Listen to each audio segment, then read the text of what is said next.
मथुरा के फरा में वाक़ Hindustan college of science and technology अहाते में वाइल्ड लाइफ SOS अदालत, उत्तर प्रदेश महकमा जंगलात, महकमा पुलिस और जिला इंतजामिया के मुश्तरका ताउन से जंगली हयात जराइम के मौजू पर तीसरी वर्कशॉप का इनेकाद किया गया, जिसमें इलाहाबाद हाई कोर्ट के जस्टिस सत्यवीर सिंह बतौर मेहमान खुसूसी शामिल हुए। इस वर्कशॉप का मकसद जंगली हयात पर जराइम के खिलाफ मौसर कार्रवाई को मजबूत करना, मुख्तलिफ इन्फोर्समेंट एजेंसियों के दरमियान तालमेल को बढ़ाना था। इस प्रोग्राम में आगरा और मथुरा डिवीज़न के जिला सेशन जजों समेत जंगलात, पुलिस और इंतजामिया के अफसरान ने हिस्सा लिया। इस दौरान पूरे मुल्क से आए कानूनी माहिरीन, इस्तिगासा इन्फोर्समेंट अफसरान और तहफ़्फ़ुज़ माहिरीन ने अपने तजुर्बात और ख़यालात का तबादला किया। कार्यशाला आयोजित की गई है, उसमें कई चीज़ें बताई गई। वन्यजीव अपराध रोकने के लिए क्या क्या कदम उठाए गए? वन्यजीव अपराध बहुत बुरी चीज़ है हमारी देश के लिए, हमारे समाज के लिए, और इसको वन्यजीव अपराध को रोकने के लिए हमें समाज को जागरूक करना पड़ेगा और इसके लिए हम सबकी जिम्मेदारी है।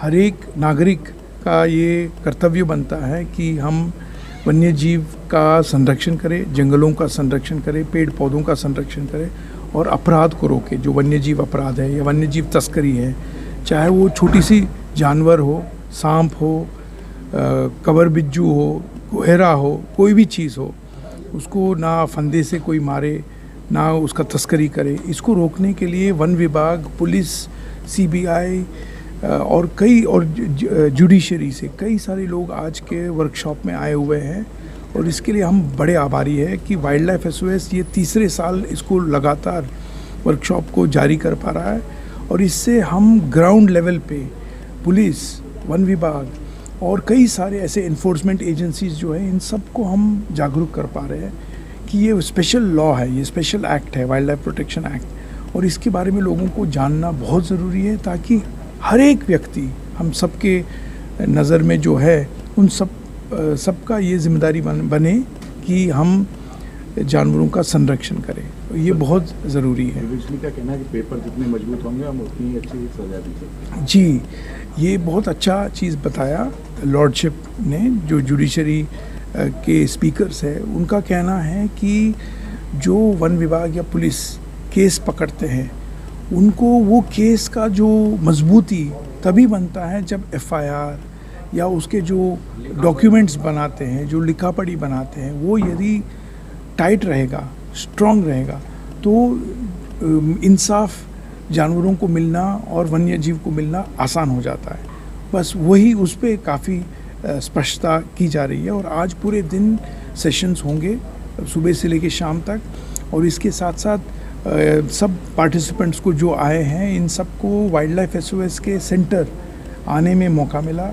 हर एक सेंटर में आके उनको हमारे ऑफिसर से मुलाकात करने को मौका मिला और ये इंटरैक्शन जो है police, forest department, CBI, ED, इन सब लोगों से इंटरैक्शन से ये क्रॉस पॉलिनेशन होगा आइडियाज़ का, इंटेलिजेंस का, और इससे हमारा आशा है कि आप सब लोगों का सहायता से वन्य जीव का हम लोग संरक्षण कर सकते हैं। सर, 31 साल का सफ़र काफ़ी मजबूत रहा।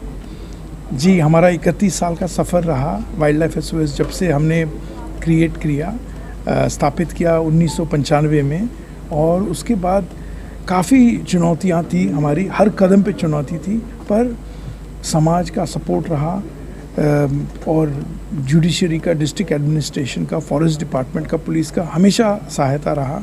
और हम एक ही चीज़ मानते हैं कि हम भगवान का काम कर रहे हैं कि वन्य जीव और प्राणियों को और पेड़ पौधों को और जंगलों को बचाना हमारा कर्तव्य है। सर, जैसे कि DFO साहब ने बताया कि जितने भी केस रजिस्टर्ड हुए उसमें से मात्र 2% में ही कन्विक्शन हो सका, तो ये कन्विक्शन रेशियो जो है वो बहुत कम है। और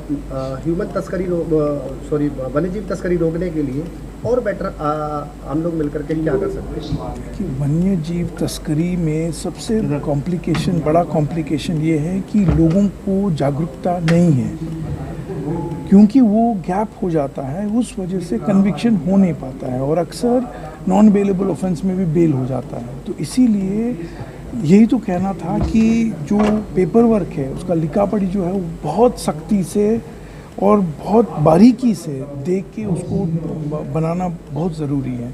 इसी से, ये जागरूकता से, और इसमें मीडिया का बहुत बड़ा हाथ है। यदि मीडिया इस ऐसे स्टोरीज़ को अच्छे से पब्लिश करेगा तो लोगों को पढ़ने, सबसे बड़ा प्लेटफॉर्म है एजुकेशनल प्लेटफॉर्म और अवेयरनेस का प्लेटफॉर्म, वो है मीडिया।